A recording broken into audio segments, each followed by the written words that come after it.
Good morning, everybody. Good morning, Rabbi. This week's parsha is Parshas Ki Tisa, and it talks about, amongst other things, the story of the Chet HaEgel, the sin of the golden calf. And at a certain point, when Moshe Rabbeinu beseeches before God and begs for forgiveness for the Jewish people, and he makes all different conditions, and he puts himself on the line, Hashem tells him, V'ata, this is in Perek Lamed Beis, chapter 32, verses 34 and 33, 34. So, V'ata lech nechei sa'am, go and give the good news to the nation, and tell them that, there is forgiveness. So, the question that is asked, why? We'll do it a different way. There's a Gemara in Avodah Zarah, page 4b, the bottom of the page. One of the great sages starts off like this and says, Amar Rabbi Shmuel Levi. Great sage Rabbi Shmuel Levi says like this: Lo asu Yisrael se'egel ela litin pischa pele ba'al tshuva. The only reason why the Jewish people got involved in doing this sin of the golden calf was for future generations to help them out when somebody will sin. They won't say it's a lost case. If the Jews at that time messed up and they were able to fix it, so then there's no closed door for anybody in the future. Now, let's go back a second. I want to just put this in context. There are different explanations to how, and this is a question: how did the Jews mess up so fast, so quickly, after such an unbelievable experience that they had? And there was a build-up. There was many experiences that they had.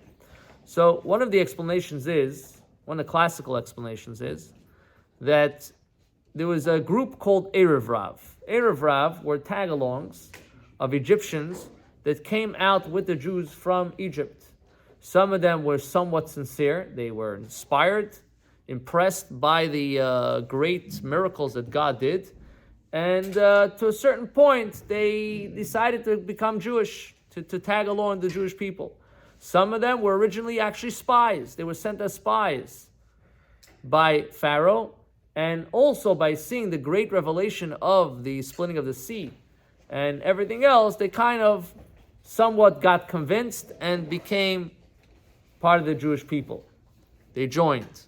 So these people have a prior history and a very close connection to idol worship.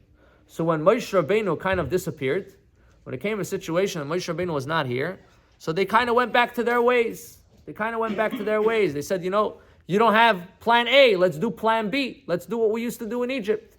So they were the ones that inspired, and they were the ones that kind of started the whole story.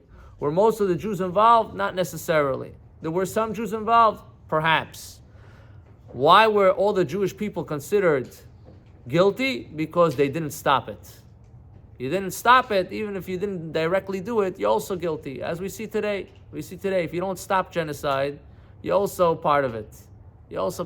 Now, so what happens is over here, Rabbi Shmuel Levi comes and tells you a deeper explanation. In addition to that, how was it that these people fell? Why did they not stop it? What was the justification? Or where was it that allowed them to be in such a place? So he explains that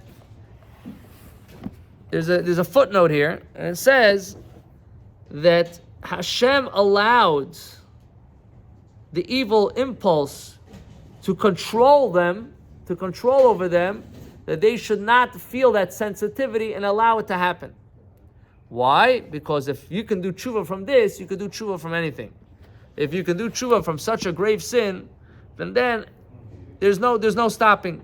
And this is for us a lesson. A lot of times a person wakes up in the morning, today's going to be a good day, I'm going to change. You know what? It's not. I already didn't start the right foot today.